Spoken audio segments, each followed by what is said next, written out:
বেশ কিছুদিন ধরে সুন্দরবনে কাজ করছি তো, প্রায় 2 বছরের উপরে। সুন্দরবনে কাজ করার সুবাদে একটা জিনিস কিন্তু আমার পরিষ্কার হয়ে যাচ্ছে, সেটি হচ্ছে সুন্দরবনে কাজ করছি।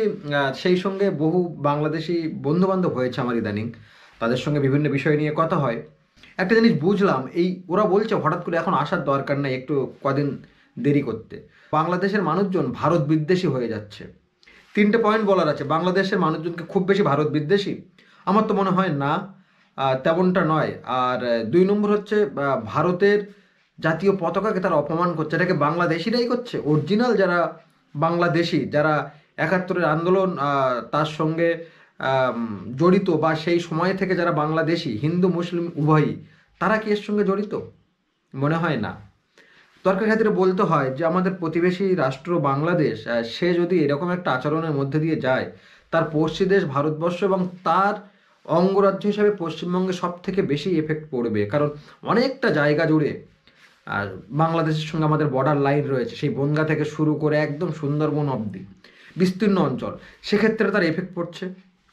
প্রতিদিন যদি আপনি বর্ডার এলাকায় যান, দেখবেন ভারত থেকে মালবাহী পণ্য নিয়ে তারা ট্রাকগুলো বাংলাদেশে যাচ্ছে। সুন্দরবনের জলপথে দাঁড়ালে আপনি দেখতে পাবেন সেখান থেকে শয়ে শয়ে ট্রলার তারা বাংলাদেশে যাচ্ছে, কার্গো যেগুলো। তো তাহলে প্রবলেমটা কোথায় তাদের? যেটা বুঝলাম সেটা হচ্ছে ইউনূস সরকারের বোধহয় কন্ট্রোলে নেই, যে একটা সরকার একটা দেশের যে রাজনৈতিক যে রাশ সেটাকে কন্ট্রোল করে রাখে, সেটা বোধহয় নেই তাদের। আর নেই বলেই বোধহয় এই ধরনের অত্যাচার বা এই ধরনের অসভ্যতামি তারা করে যাচ্ছে। কখনো দেখেছেন তারা বঙ্গবন্ধু শেখ মুজিবুর রহমানকে তারা অপমান করছে, তাদের তার ঘাড়ে উঠে তার মূর্তি ভাঙছে? কখনো বাংলাদেশের প্রধানমন্ত্রী, একজন মহিলা প্রধানমন্ত্রী, তার অন্তর্বাস নিয়ে ওড়াচ্ছে? এগুলোকে অরিজিনাল বাংলাদেশিরাই করছে, যারা অরিজিনাল বাসিন্দা ওখানকার, তারাই করছে?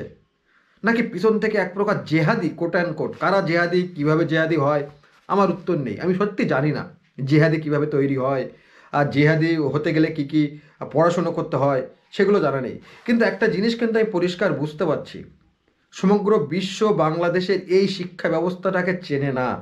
বাংলাদেশ যে আজকে যে ধরনের শিক্ষা ব্যবস্থাটাকে তারা প্রাধান্য দিয়ে যাচ্ছে, এই শিক্ষা ব্যবস্থাটাকে কিন্তু তারা চেনে না।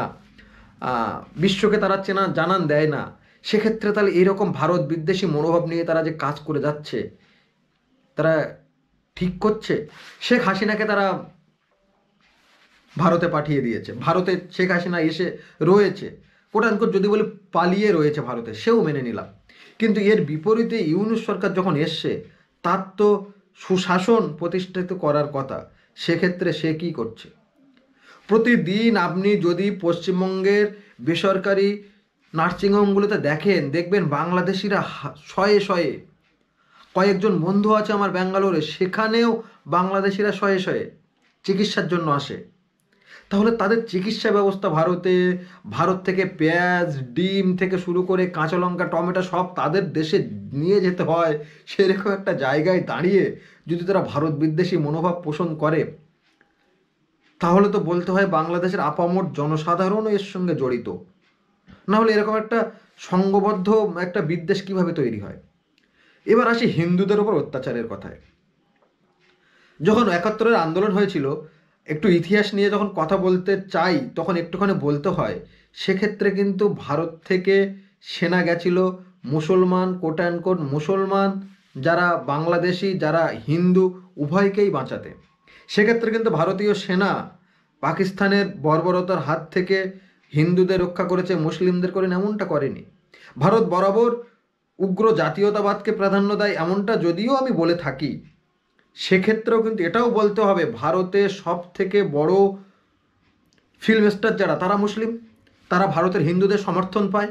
ভারত ওই ধরনের হিন্দু মুসলিমদের যে প্রাধান্য দেয় না, সেটা সবাই জানে। আর যদি দিত, তাহলে বিপুল সংখ্যাগরিষ্ঠতা নিয়ে ভারত আজ বলতে পারতো না যে সে ধর্মনিরপেক্ষ দেশ। বাংলাদেশ কেন তাহলে পাচ্ছে না? বাংলাদেশ ছোট রাজ্য, ছোট একটি দেশ, তাদের জনসংখ্যা অনেক সীমিত, তারা অনেক শিক্ষিত মার্জিত, তারা পাচ্ছে না কেন? পিছন থেকে নিশ্চয়ই কোনো জেহাদি, কোট অ্যান্ড কোট, তারা কিন্তু এই আন্দোলনটাকে পরিচালিত করছে।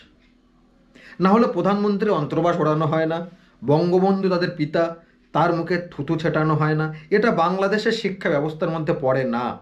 কথা বলছিলাম আমার কয়েকজন সাংবাদিক বন্ধু বা ইউটিউবার তাদের সাথে, তারাও একই কথা জানাচ্ছিল যে তারাও অত্যন্ত লজ্জিত এই বিষয়টা নিয়ে। তাদেরও সমর্থন দিতে হয়, হ্যাঁ ঠিক আছে ঠিক আছে, নাহলে তাদের উপর আক্রমণ হতে পারে। বাংলাদেশ ট্যুরিজমের একটা বড় অংশ ট্যুরিজম বাংলাদেশের, বিদেশ থেকেও আসে, স্থানীয়রাও বহু ট্যুরিজমের উপরে নির্ভর করে। সেই ট্যুরিজমকে কেন্দ্র করে কোট অ্যান্ড কোট যদি বলতে হয়, বাংলাদেশের একটা জায়গাকে কেন্দ্র করে আজকের এই যদি ঝামেলা সূত্রপাত ধরি, বাংলাদেশের বড় অঞ্চল তো ট্যুরিজমের উপরে থাকে। সুন্দরবনের অধিকাংশটাই তাদের তাদের জাতীয় যে লোগো সেখানে বাঘ। তো এরকম একটা জায়গায় যখন বাংলাদেশ বিলং করে, তাদের ট্যুরিজমটা কি ধাক্কা খাবে না? তাহলে বাংলাদেশের সরকারের কি উচিত ছিল না যে এই আন্দোলনের উপর রাশ টানার? এটা কি কোনো আন্দোলন বলবো? নিশ্চয়ই না। একটি গণ অভ্যুত্থান? নিশ্চয়ই না।